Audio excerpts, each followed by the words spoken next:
Hello everyone and welcome. My name's Lainey and this is Big Girls Really Do Cry. So welcome to Photos of the Month. So this is for the month of February. Well, as you can see, this is a blackbird. Well, maybe you didn't know that, but I'm guessing you did. I think this was taken just round the doors. I love their orange beaks and the like ring round their eyes type of thing. It's kind of orangey yellow, dependent on some, you know what I mean. But I haven't been about much this month, so I think I've been out about 7 times with a camera this month, which isn't very much for me. And that's just another shot of the same bird. Slightly different viewpoint, I guess.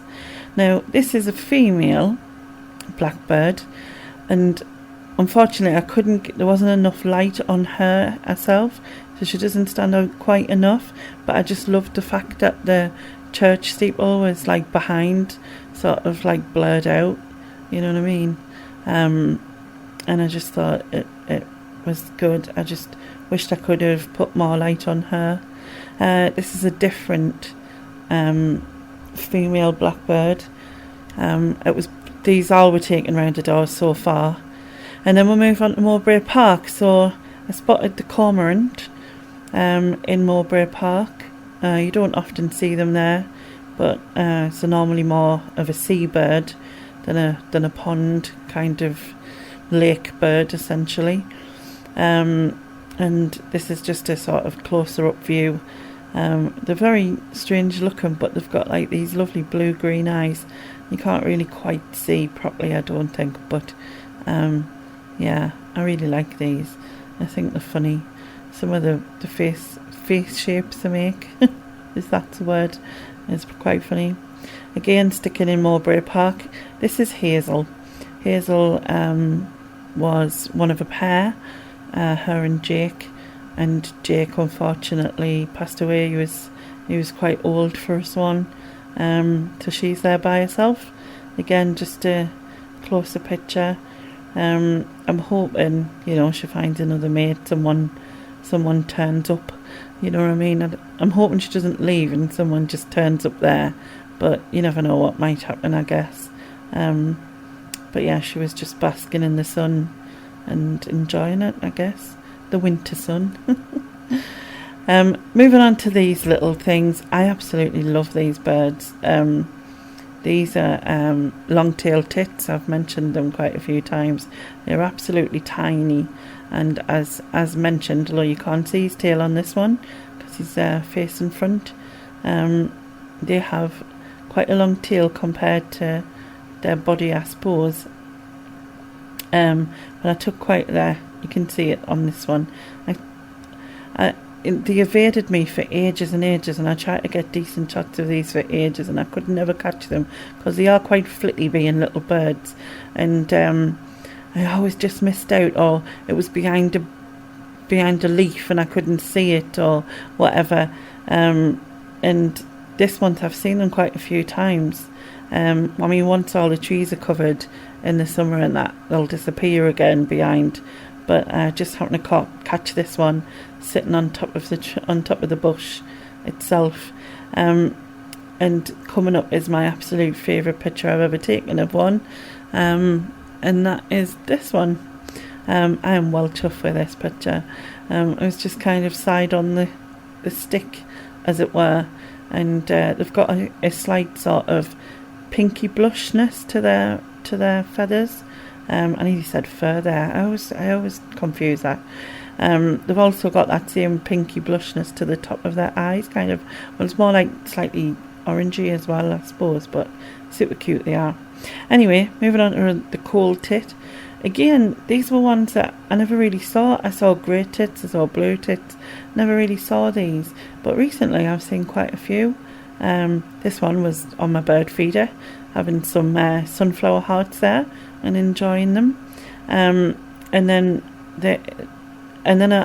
when I was out and about round the doors, all I could hear was someone chirping away and making a right noise. and they're pretty loud considering their size. And there he was, right up in the tree. So I managed to zoom up enough to get a picture. But yeah, again, the little birds are just so super cute, and it's amazing how many different little birds we actually have that you don't realise, because you just think of a brown little bird. There he's there, he's singing away, whatever his song is, and shouting at his mate probably, saying, do you fancy coming down the bird bar, or whatever birds do like that.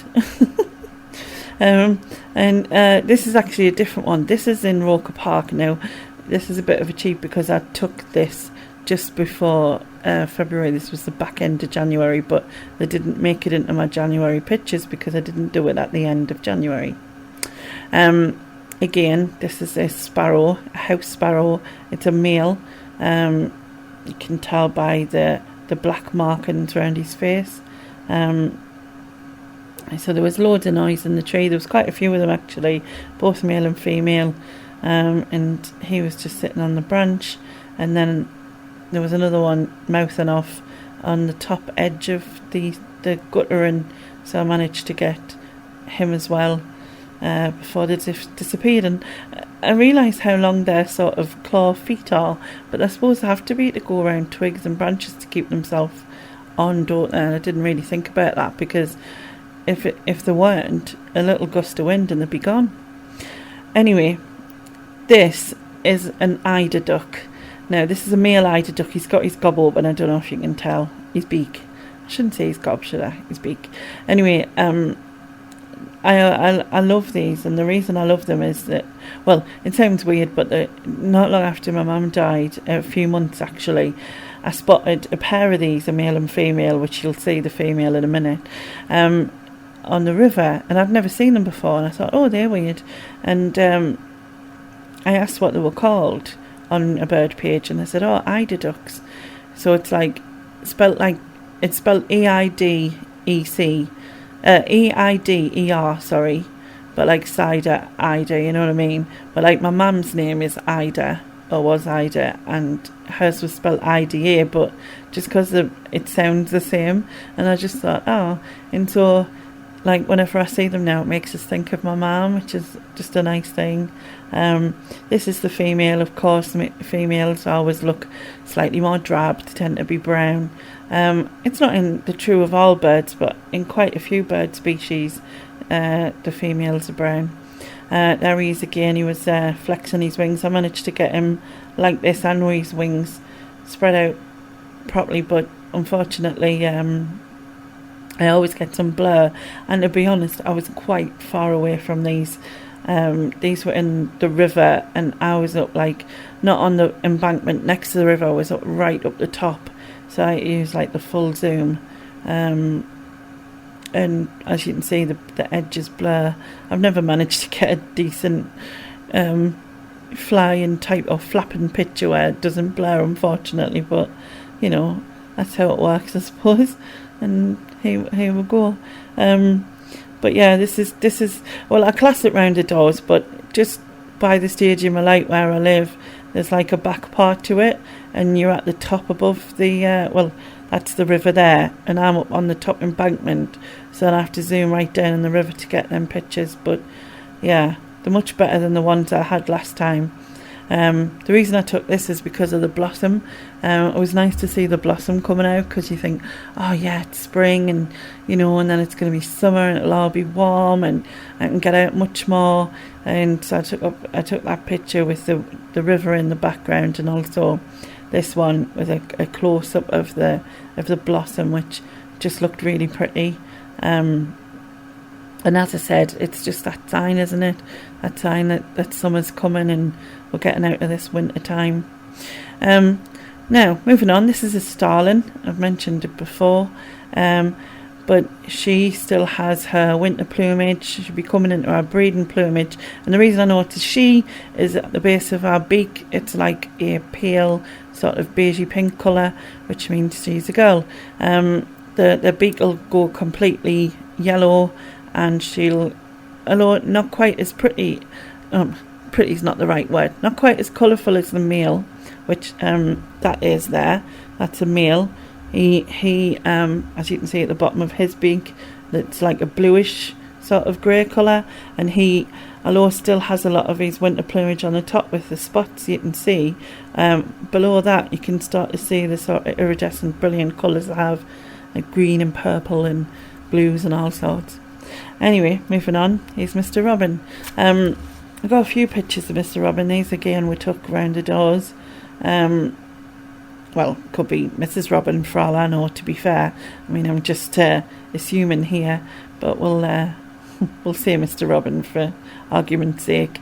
But yeah, he was in the bush, and then he was sneaking out to the bird feeder. There's a gentleman with a bird feeder around the corner from me, and he gets quite a lot of birds on, because it's kind of like that little bush that you saw the long-tailed tits sitting on is right next to his bird feeder, so they quite often pop in that, stay in that for cover, and then pop out to the feeder each time to get more food. Now this one is a bird feeder next to my house. Not the bird feeder, the bush beside my house. It's actually in next door's garden, but Mr. Robin flies out of there. Yeah, the land's on me railing, which you'll see in the next picture, like this, and then he jumps onto my bird feeder, gets whatever, and then goes back the way he came. And that is usually his routine. He also chases off any other little birds that happen to be there at the time. So blue tits, goldfinches, and the blue tits and that, they just disobey. The goldfinches like to have an argument about it, so it's something to watch. I saw this. I'm not really sure of the flower, but again, just pretty, and it's nice to see flowers out.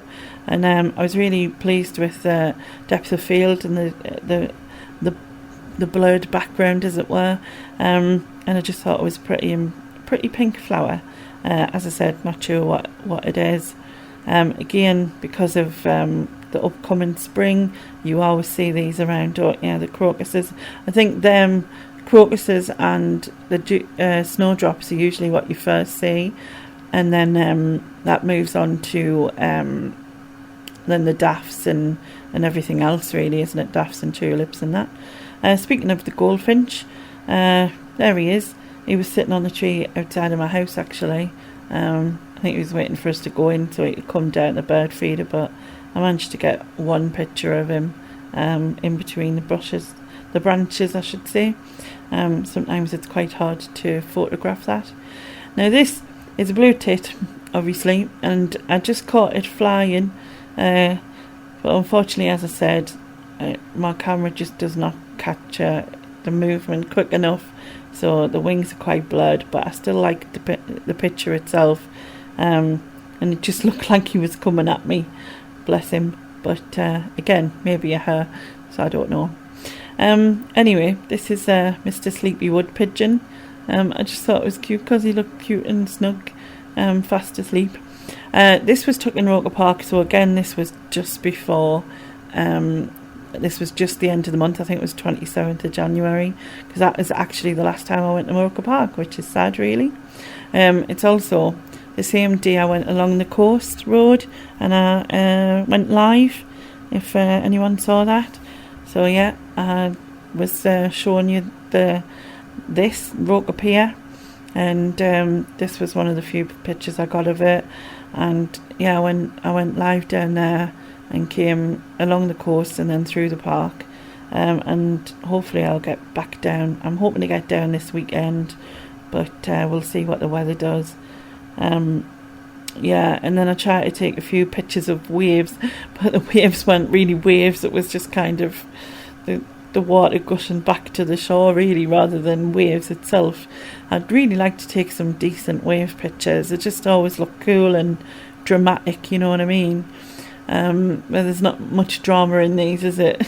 You wouldn't be like frightened or anything, but so yeah, I just took a few just to have a go, I guess, and hopefully one day I'll get to see something a bit more dramatic, and get some proper like splashing wave pictures. I mean, that's a problem though, because you have to be there when the tide's in and when it's really bad weather, which isn't good. Anyway, moving back to Roker Park, and in the pond, Mr. Mallard duck there. I just thought it looked like his beak was a tap, the way it was just pouring from, kind of thing. Obviously he just brought his head out the water, and he had like the splashes on his face and still. And then I got him again, just as more of a posy one, really. He's quite cute, but it looks on the middle of his back. It looks like he has still a few young feathers, so maybe he was young, just the speckly ones. I'm just wondering if they're like young feathers, but maybe not. I'm not sure. And then we'll move on to a female mallard. Yeah, got a few pictures of her. They're looking really good and well down in the park. Well, they did when I was last there. Like I said, haven't been, but there'd been an issue with bird flu, and everyone seems to be okay now, thankfully. And there's Mrs. Mallard and her mate, Mrs. Mallard.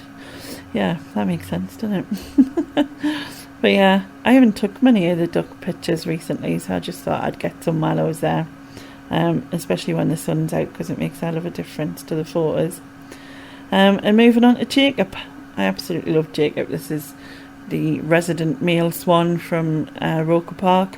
Unfortunately, as with the male swan in Mowbray Park, his partner's died as well. So she passed away died a few months ago, really, of bird flu.